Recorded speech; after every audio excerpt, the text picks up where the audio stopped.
Burning Man, definitely one of those cultural experiences. Now in studio, we're joined by Marcus Collins, author of For the Culture, as well as on Zoom, we have Detroit drummer Ollie Jackson. Thank you both, gentlemen, for joining us today. We've had so many concerts this summer and every year in Detroit. They're all over the state, too, of Michigan, from large to small. What is it about these cultural experiences that keep people coming back to these concerts? Well, I think it's more than just a concert. To your point, this is a cultural experience.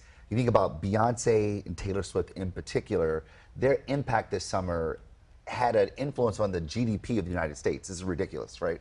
I think that together they brought in $4.1 billion of That's revenue. with a B. Which is Billion. That's incredible. crazy. Unbelievable. And what's going on here is it's more than just the music, right? Yes. Like Beyonce and Taylor Swift, they stand in for something. They represent a sense of women's empowerment, right? In their own unique ways. And the people who go to these concerts aren't just fans. They're part of a community. They're Swifties. They're part of the Beehive. You're one of them, right? Didn't you say you went to the Taylor Swift Well, concert? I went to my kids went to Taylor Swift concert. Georgia, she had a blast. I used to work for Beyonce. I ran digital strategy for her, so I feel connected to both of them in a very meaningful way. But the interesting, like going to the concert, like people wear the friendship bracelets. Yes. Like they make the bracelets. I think Michaels saw like a massive boom in people buying beads for these concerts. For Taylor Swift in particular, people wore their particular version of Taylor Swift that they loved throughout her career. So lots of cosplay that goes into it. For Beyonce's concert in particular, there's a song called Energy where she says, "The crowd gonna move, everybody go mute." And the entire concert's quiet. And In if most cities, in right? most cities, Yeah, and the ones who broke it, Yeah. people are like, "What are you doing?" You know? And what it is it's a reflection of culture. Their artifacts, behaviors, language, a shared belief among all of them. This is more than just a concert. Just like you showed with Burning Man, this is a community of people exercising their cultural subscription, and that's much more powerful than just going to see an artist that you love. And you bring up an interesting point. You use the word revival. And Ali, feel free to jump in here too. I think that, what we saw was like a movement. I think for so long, people have been home, That's right? And haven't been to concerts and haven't been out. And, we've all been dealing with the effects of the pandemic. It was almost like our city and a lot of other cities were coming alive. Yeah, this was our first real summer post-pandemic, and people had bought a lot of goods, right? We bought a lot of things off Amazon. We bought a lot of physical goods. But this year, you saw a massive spike in people wanting experiences, people traveling abroad, people going to different destinations. And this concert, again, perfect timing to be more than just listening to music. This is an experience that people took place in. Ollie, what have you seen, obviously through the concerts through Detroit, even around the country? I mean, with these cultural phenomenons, do you agree with what Marcus is saying here? Well, I will just say this, that connection is the essence of humanity. And if, we all long for connection, and what the pandemic actually taught us is that at the core of who we are, we still need connection. So connection is part of our health, and it's a part of who we are as humans. So without that connection, so Marcus could talk about the minutia and what these mega performers, because I won't call them pop stars. It's like another level. It's something that we've not seen before in music. The amount of people that support this artist is beyond just music. Music is sometimes just a backdrop to the reality of a whole experience or a lifestyle. So that's kind of where we are in the culture. And it's something phenomenal to there. I mean, Ali's correct. Like, we are social animals by nature, as Aristotle says. And what keeps us together, what sort of creates the covalent bonds that make us connected, is our culture. Yeah. It's the shared system of conventions and expectations that demarcate who we are, what people like us do. I mean, Ali has been playing across the globe since he was 17 years old. He used to be the drummer at Jazz at Lincoln Center. With Marcellus' band. And he knows what it means to curate experiences so that people feel like they're not just listening to music, but they're partaking in a cultural, communal experience. And I think most people would agree with that. I asked Sandra this question yesterday. I We were was just talking gonna about the bring Taylor this up. Swift Yeah. concert. Ollie and Marcus here in studio. Is it worth it? If you're paying these thousands of dollars, is that still worth it to experience that? I mean, 1,000%. Like, Okay. is going on vacation worth it? You just buy a pool or you buy a beach. It's all the things, the intangibles. You're on vacation for more than a day, right? But his thing is, these things last a lifetime. When I was in the third grade, I went to go see Michael Jackson Bad. Like, I will never forget that experience. I mean, I was in the 3rd grade, just like my daughter Georgia. I'll never forget that experience just because of how impactful, how significant it was. And those same things exist here. And it's interesting too, because Ali, you both use the word experiences, right? And Jordan just asked me this yesterday. He goes, okay, looking back on the Taylor Swift concert, it was a last minute thing for us. I wasn't a huge Swiftie, you know. I have an 11-year-old daughter. That's a big flex, by the way. It was a last minute thing. It was, no, it was. You know, my daughter, you know, was 10. We went to the concert. She was getting ready to turn 11. And it really, for me, the decision was based on experiences, right? I surprised her. Jordan knows he grabbed me a T-shirt in line, and that I used the T-shirt. It was the last day of school. Surprised her after she came home from school and said, you know, we'll go.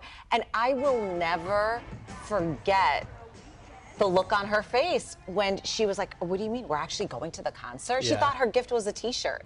And that night was magical because of that shared experience with all of those other fans, and like you said, the friendship bracelets, getting dressed for the concert. I'm hoping that it's something she'll never forget. I know I won't. You know, I mean, that's exactly how we surprised our daughter the exact same way. We had a T-shirt for her. What a flex, Marcus. I know. Come on. We planned for it for months, though. I know. I'm sure you had to. For the Taylor Swift concert, you had to plan a year and a half ahead of time to get tickets. That's right. Unless you wanted to obviously resale too.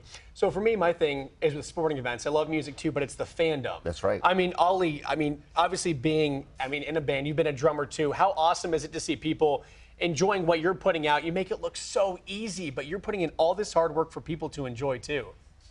It's just like athletics. You know, no one sees all the practice. They just see the concert. They see the end result. I wanted to touch on something that's very interesting now with the artists as well, for this whole movement of mega artist culture. These events are like real life, almost like a ride at Disney. So you're going into a concert that has unbelievable pyrotechnics. You have dancing. You have all of this crazy set design, costumes. So it's a whole event, like Marcus pointed out earlier. You know, and sometimes these experiences are extra sensory. So sometimes it's more visual and atmosphere than it is actually the music sometimes.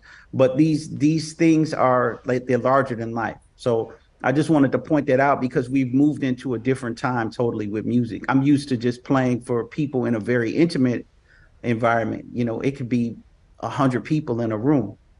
And you're like right there on top of them. And that's a whole completely different experience where it's extremely intimate. And I think for artists and listeners, the intimate environments bring a different element of an event or an experience. Has this, for either of you, do you think this set the precedent for other artists going forward, other than just the Beyoncés, Ed Sheerans, and Taylor Swifts of the world? I think it's for artists who want to transcend being just a musical artist, but to be a cultural icon, it requires curating the experience that's beyond just the music. Right? We went to go see Boyz II Men on Sunday. Yeah, 'cause I'm a huge Boyz II Men fan. Yeah. And I got a chance to meet Sean Stockman with my daughter. Right, and the experience was more than just them sounding amazing, but it was the backdrop of being in the Aretha Franklin amphitheater. It was the sound, the lights. It was all the things. And if you want to be an artist in a contemporary sense, to transcend just being someone who sings or plays, you have to pay mind to all the things that help drive the cultural experience that is a concert today. You know, and that leads me to my next question. I was going to ask you, moving forward, right, if you're going to take a look kind of into your crystal ball, how does everything that we saw play out this summer kind of pave the way for these other artists who are thinking about, okay, well, what am I going to do in the future, right? Well, I think it's the prime time to be an artist, truly, because you have technologies like social networking platforms that allow you to focus on fostering and facilitating community.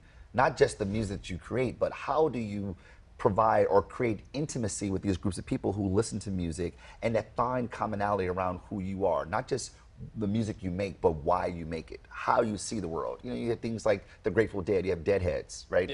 Here in Michigan, we have Insane Clown Posse, they have the Juggalos, right? Yeah. These are communities of people that keep showing up, not just because of the music, but what the music means, the cultural translation that people experience the music through. Yeah, and I know Ali touched about it for a little bit, and we'll end with you with this question, Ali. How hard is it to get that going? I mean, these people, I mean, let's take, for example, obviously Taylor Swift and Beyonce, the two that come to mind.